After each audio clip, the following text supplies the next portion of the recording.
Hello, traders. FX Pip Collector here. Today is Tuesday, April 29th, and this is my PM recap for the US dollar yen.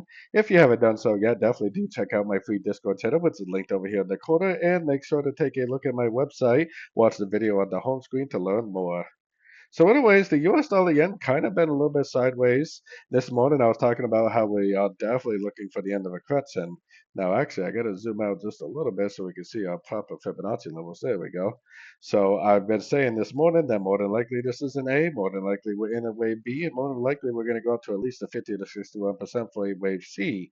We did end up pushing up pretty good, but now that it actually went down and made that double bottom, at the 50% Fibonacci retracement, and we have a 1, 2, 3, 4, 5 way pattern down for potentially a wave C of wave B, completing more than likely the A of B, B of B, and C of B.